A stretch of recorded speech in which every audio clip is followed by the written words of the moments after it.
Con Agustín Esquella, no necesita mayor presentación. Él dice que no es jurista, que es solo profesor de Derecho, periodista, columnista, ex rector además. Así es que le agradecemos muchísimo que nos acompañe aquí en este programa El Nuevo Pacto. Muchas gracias. Gracias a ustedes. A ver, hay tanto que conversar, ¿no? Pero primero nos gustaría preguntarle respecto de, en este movimiento social, en este estallido social, ¿cuánta responsabilidad tiene las fallas de la democracia y cuántas las fallas del sistema económico? Porque cada uno, me imagino, y usted lo ha dicho, tiene sus culpas y a veces la democracia carga con culpas ajenas, dice usted, pero también tiene falencias. Exactamente, la democracia moderna, Mónica, es una democracia representativa y nuestros representantes no nos representan adecuadamente muchas veces y en ocasiones hasta se corrompen. Es una democracia participativa y la participación va no solo en Chile, pero en Chile notablemente a la baja, estimulada por esa muy frívola determinación de nuestro Congreso Nacional hace algunos años de establecer la inscripción automática y el voto voluntario, cuyo mensaje no pudo ser más banal que este. El mensaje, sobre todo a los jóvenes, fue: no se molesten en ir a inscribirse ni tampoco se molesten en ir a votar el día de las elecciones. Y por último, la democracia es deliberativa, ¿cierto? Y la deliberación, sabemos cuán pobre se ha vuelto. No es un fenómeno puramente chileno. Se ha vuelto muy pobre el lenguaje, la argumentación y el lenguaje de la política, de los actores políticos, ha decaído de repente a extremos que resultan, para mi gusto, insalubre.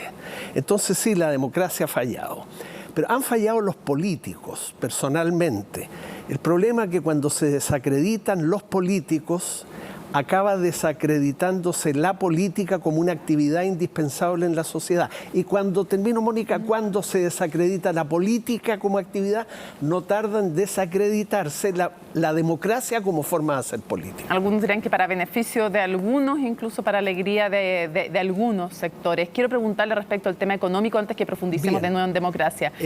A su juicio, ¿cuáles son las falencias de este sistema económico? Bueno, la democracia está enlazada hace mucho tiempo, desde hace 4 o 5 décadas, a nivel planetario, con un sistema económico que es el capitalismo. ¿Que no es lo mismo que el neoliberalismo? No, yo diría que lo que tenemos hoy en el mundo en distintos grados y también en Chile, en distintos grados según los gobiernos que hemos tenido, no es un capitalismo a secas, sino un capitalismo reforzado por una doctrina, el neoliberalismo, que es una de las tantas versiones o aplicaciones de la doctrina liberal.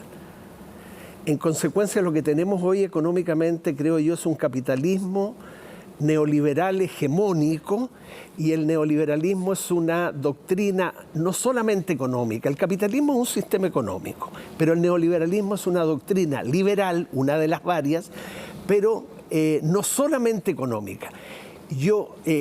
Siempre nos hemos preguntado, ¿es vital o mortal el abrazo entre democracia y capitalismo?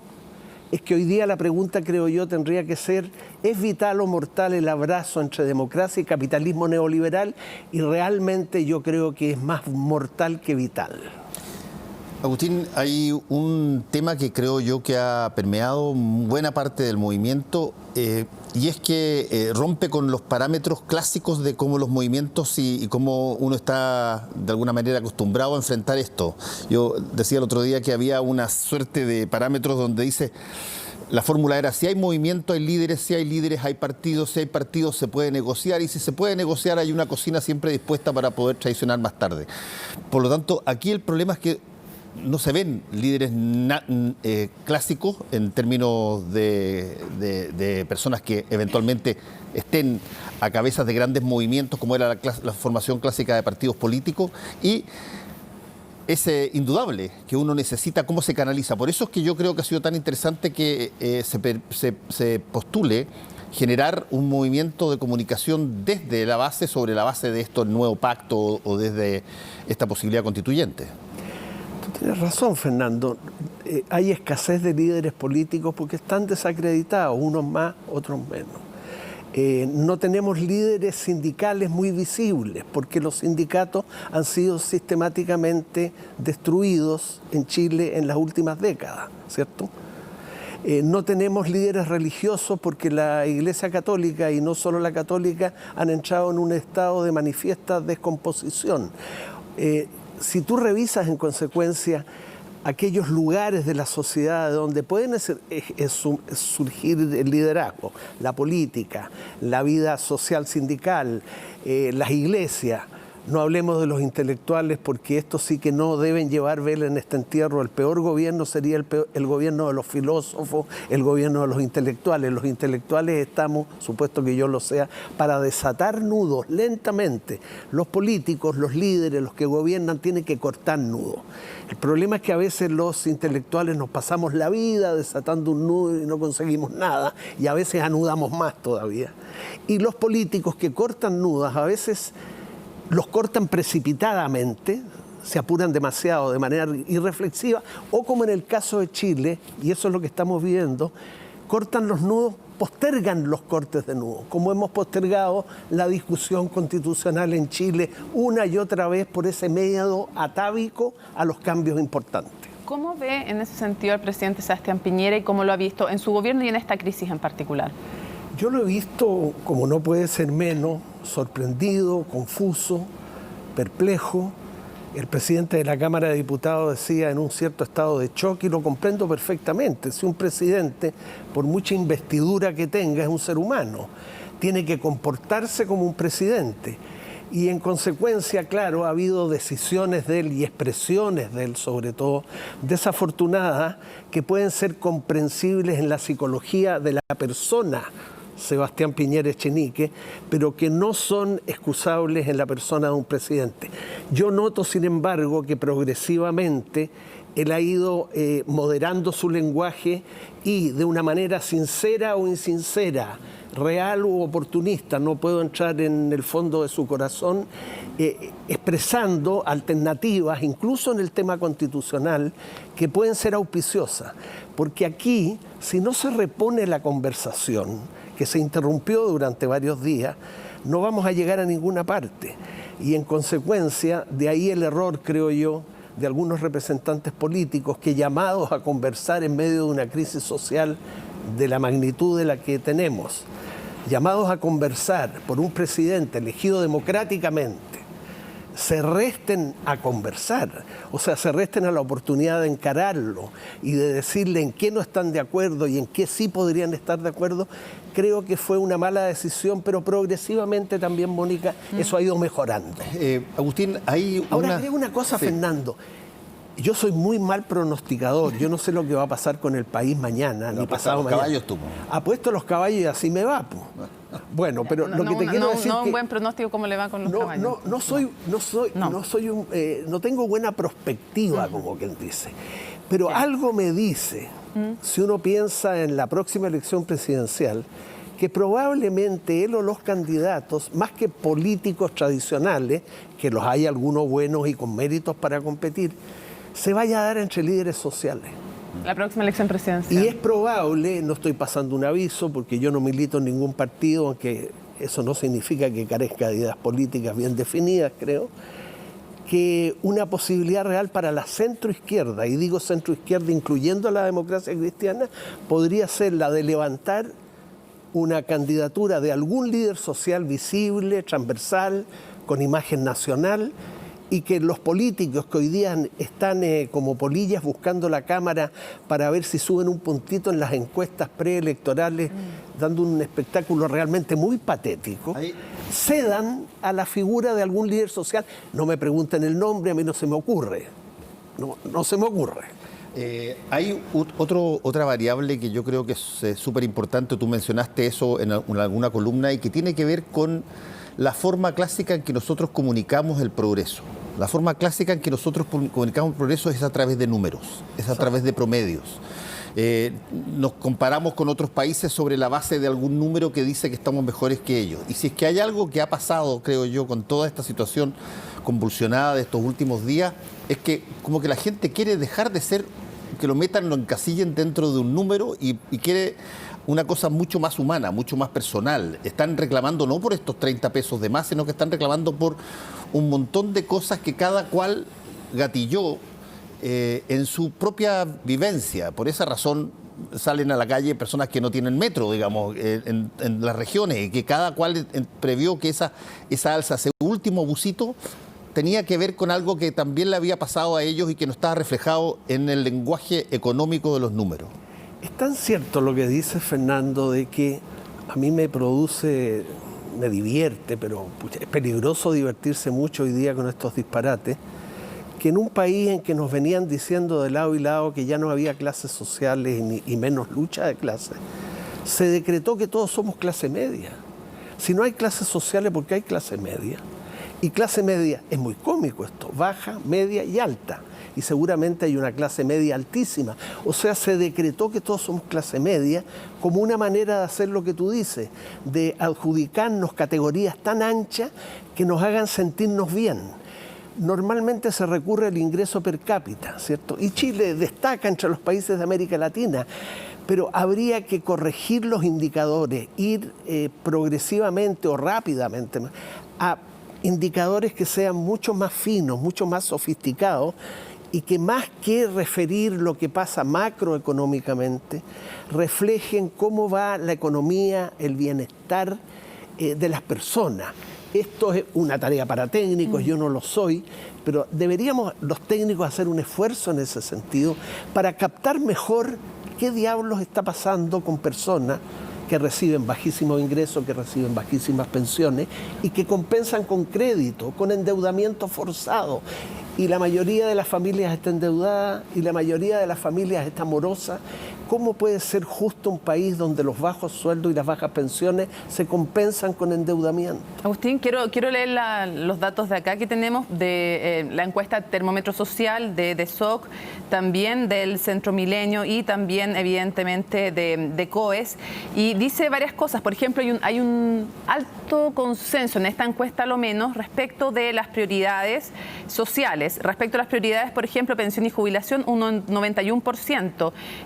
Luego salud, un 89,4%, educación, un 85,5%. Eso por un lado. Y por otro lado, cuando uno pregunta, no cuando uno, en verdad, que patúes, cuando lo hicieron ellos, preguntaron, más del 80% cree que efectivamente tiene que conversarse sobre una nueva constitución.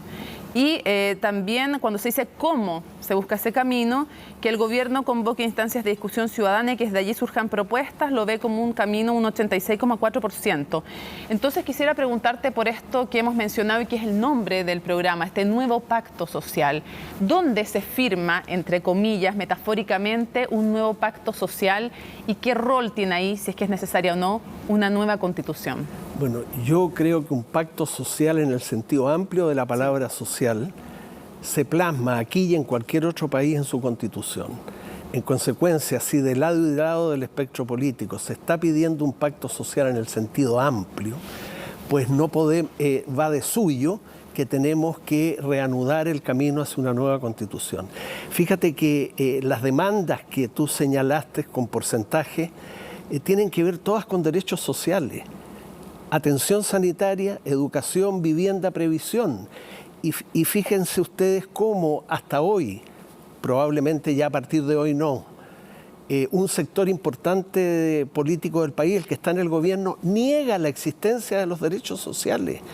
Los niega derechamente, no son derechos, son inventos de unos izquierdistas, cuando en verdad los derechos sociales, el derecho a asistencia sanitaria, a educación, a vivienda y a previsión oportuna y justo, están plasmados en un pacto de derechos económicos, sociales y culturales de Naciones Unidas, que es de 1965. Ya, pero Agustín, de inmediato hay muchos sectores que dicen, bueno, pero eso no es prioritario, en lo que hay que avanzar es en la demanda social inmediata y no sé, escuchamos por ejemplo, recién el intendente que conversaba con Macarena y con Daniel, que decían, a mí me hablan de otras cosas, me hablan de pensiones, entonces como que de alguna manera ponen a competir una cosa con otra. Lo cual es absurdo que hacerlas competir, porque la gente sensata obviamente no va a poner en primer lugar una nueva constitución porque sabe que ese es un proceso que tarda 2 años y es hoy día cuando nos están llegando a fin de mes. Entonces es lógico que la gente ponga demandas que tienen que ver con bienes básicos indispensables a los que no están teniendo acceso o están teniendo acceso a bienes de ese tipo de baja calidad. Pero si tú le explicas, o la gente entiende, que muchas de esas demandas en el largo plazo, en lo inmediato, no necesitan una nueva constitución. Sí van a necesitar una nueva constitución porque muchas de esas demandas dependen de leyes. Las leyes se aprueban en un parlamento. La constitución actual establece quórum desmedidos, a mi juicio, para reformarla y quórum también exagerado para las llamadas leyes orgánicas constitucionales que regulan materias muy importantes para las personas. Entonces, el marco en que se mueve un país es el de la Constitución y, en consecuencia, de una manera directa que la gente capta, tienen que ver con la Constitución, pero claro, sensatamente en lo inmediato, una persona que está con carencia, no con frustración de expectativas, como se dijo muchas veces, no, la gente está con sus expectativas frustradas, ya ha conseguido bastante y quiere más. No, hay carencia, hay gente que no llega a fin de mes. Cuando una persona no llega a fin de mes, una pareja de jubilados no llega a fin de mes, lo que tiene no es una frustración de expectativas, tiene una carencia a la que hay que responder. Entonces sí, es bueno lo que tú sugieres. En vez de enfrentar, hay que enlazar las demandas sociales y económicas de este momento con el estudio de una nueva constitución que va a tomar tiempo. Hay que darle un puntapié inicial, con eso bastaría, echar a correr la pelota, digamos, que por lo demás ya se echó a correr en el gobierno pasado. El presidente Eduardo Frei Montalva, cuando compitió por un segundo periodo contra Sebastián Piñera, Eduardo Frei Ruiz-Tagle, miren, son los años que yo porto que me hacen pensar en el padre. También le pasa, no sé. Él puso, Mónica, el tema de una nueva constitución. Entonces, esto de una nueva constitución viene de años. El Centro de Estudios Públicos tiene estudios formidables sobre una nueva constitución. La fundación que preside Ricardo Lago puso a escribir una constitución virtualmente a personas anónimas de todo el país. Constitucionalistas saben cómo organizar esto en sistemas comparados. O sea, no estamos en cero y tampoco vamos a partir de una página en blanco, como se dice, para asustarnos, porque tú en una página en blanco puedes poner cualquier cosa, hasta un garabato. No, hay una constitución ya vigente, ese es un punto de partida. Hay un material teórico y práctico y comparado que podemos aprovechar. ¿Por qué tenerle miedo en 2019? Que Chile por primera vez en su historia patria tenga por primera vez una constitución democrática en su origen y en sus contenidos. No podemos vivir presas del temor a nosotros mismos, los alienígenas. No, aquí no hay alienígenas, somos todos chilenos.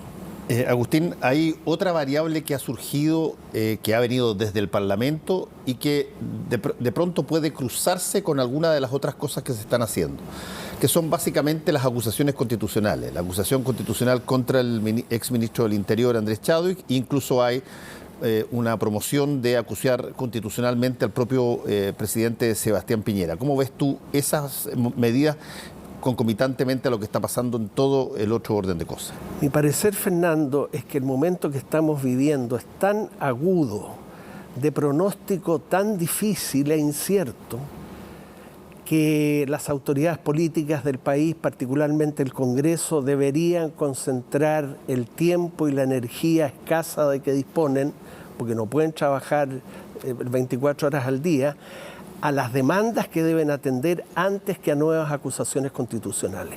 Puede haber base suficiente para acusar constitucionalmente al ministro Chadwick. Acusar al presidente a mí me parece una desmesura.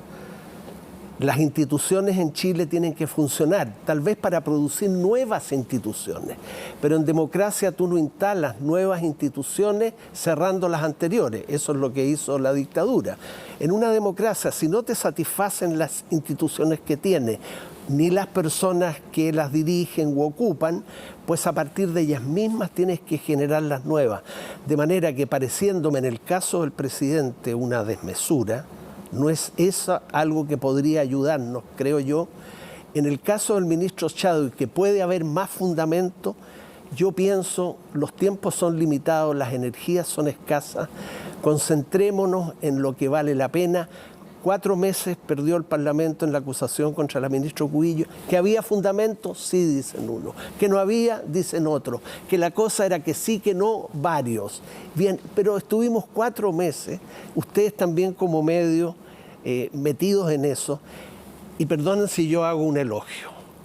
Yo no soy muy televisivo, soy muy crítico de la televisión chilena, menos de este canal que de otros. Lo digo no por estar aquí.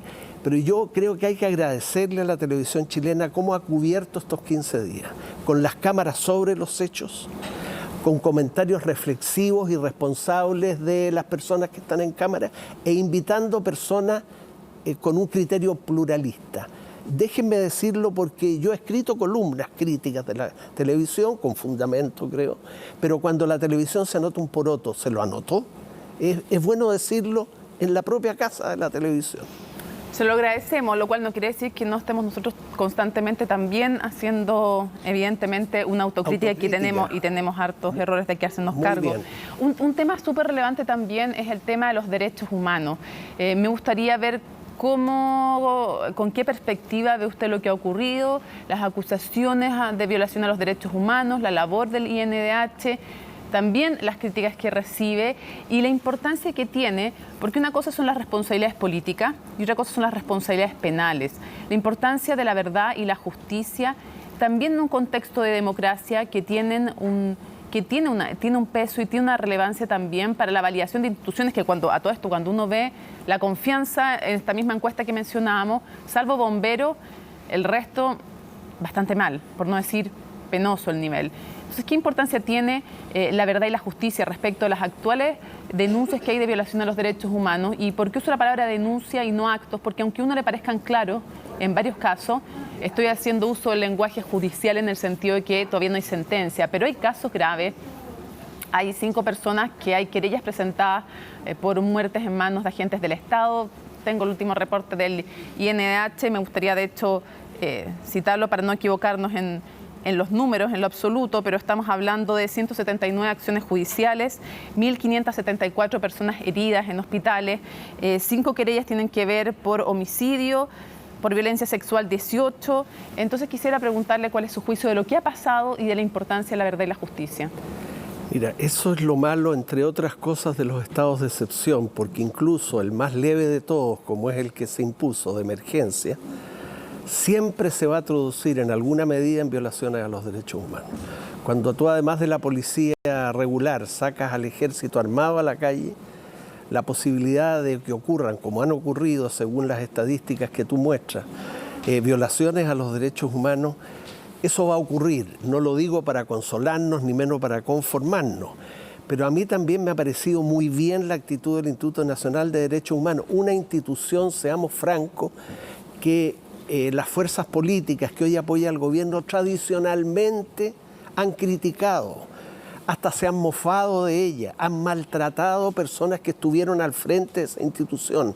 A mí, hablemos de cosas positivas, como tú sugeriste, me ha parecido muy bien la actitud del Instituto Nacional de Derechos Humanos. Ha ido a La Moneda a conversar con el presidente, con el ministro del Interior, con el ministro de Justicia, ha estado en la calle portando signos distintivos, ha hecho denuncias.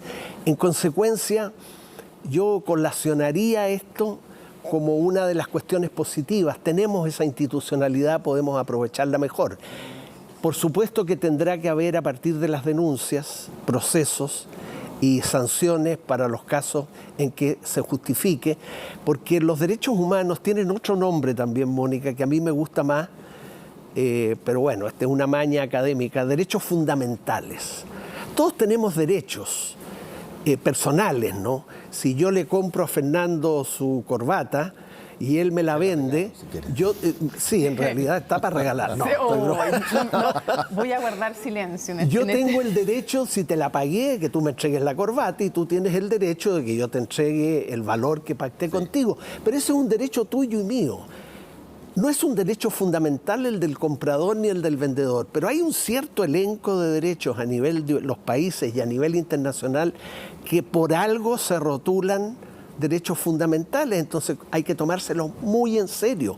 Si yo no te pago tu corbata, bien, te estoy causando un daño. En Chile no le pasa nada, no se preocupe. ¿Ah? En Chile no le va a pasar nada. No me va a pasar nada en realidad. Cuello y corbata, literalmente. Pero cuando lo que se deja de observar es un derecho fundamental, la cosa es muy grave. Sobre todo en un país que tiene fresco, por fortuna, y ojalá lo tenga siempre, el recuerdo de lo que pasa cuando agentes del Estado, en tiempos pasados de una manera organizada, sistemática y muy prolongada, violaron derechos fundamentales. Como ese recuerdo está, y enhorabuena que esté, lo que ha pasado ahora hemos sido muy sensibles y debemos ser siempre muy sensibles cuando hay un derecho fundamental de alguna persona en juego, sobre todo si tienen que ver con la integridad física o con la